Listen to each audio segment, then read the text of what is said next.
Hi guys, Tutsi here. On this video, we're going to unbox and review this generic HDMI capture card with a loop or pass-through, worth 700 pesos or 14 US dollars.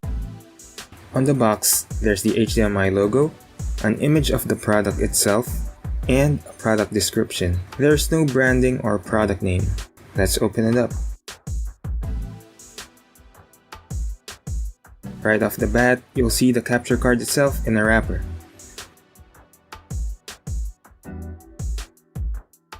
Also included is a USB 2.0 to micro USB cable, a USB 2.0 to USB 2.0 cable, and some paperwork.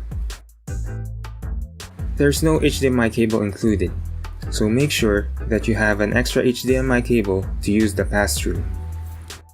For the specifications, it uses USB 2.0 for recording. It can take up to 4K resolution for its HDMI input. It can record up to 1080p 30fps and 720p 60fps, and it has a loop or pass-through feature.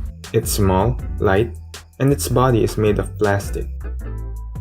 On the right side is a USB 2.0 port for recording and an HDMI output port for the pass-through. On the left is a 5V DC micro USB input to power the device and an HDMI input port. Now that we have that out of the way, let's set this up. First, let's connect the HDMI cable from your console or a video source to the HDMI input port. Get your micro USB to USB 2.0 cable and connect it to the 5V DC input port. Connect the other end to any USB port. I decided to connect it to the switch dock. You'll see a red light on the 5V input. Get your USB 2.0 to USB 2.0 cable and connect one end to the USB port. Connect the other end to your computer that will be used for recording.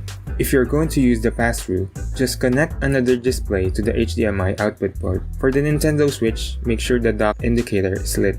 If it's not, just redock the switch. Once that's done, you'll see a blue light at the HDMI input port. It's worth noting that there are other steps for capture cards to work on other devices, but we won't talk about that on this video. To test the capture card, go to the camera app in Windows. You'll see the Nintendo Switch screen, but if you have a camera connected, just click on the Switch camera icon. You'll notice that there's no sound. To fix this, go to Control Panel, Hardware and Sound, Sound,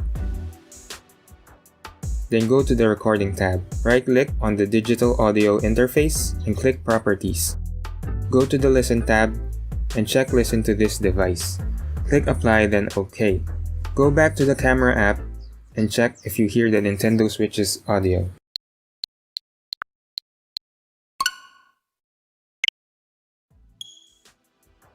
Now let's do some tests.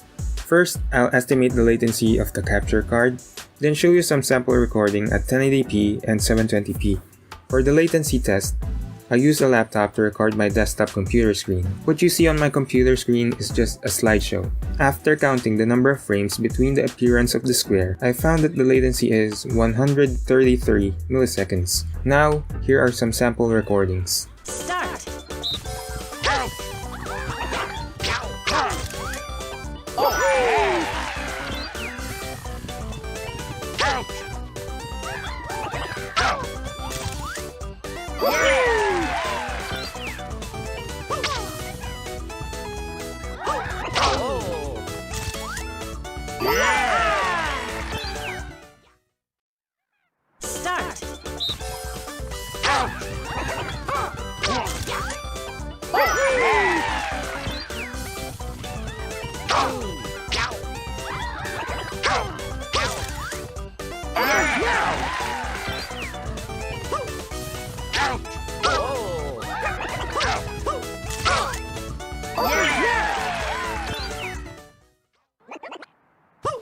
Winner!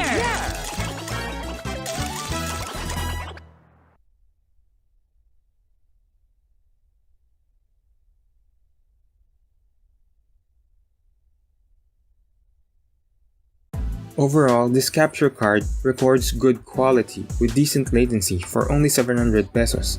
If you are just going to use it for your camera, for streaming, or to share some gameplay with your friends, I'd say go for this. I don't think people will care about the latency. Even if it's limited to 30 FPS at 1080p, it's still good for its price. Plus, you can achieve 60 FPS at 720p anyway. The only downside to this capture card is not being able to play games that heavily depend on your reaction time on the software preview, but you can always use the pass-through to solve this problem.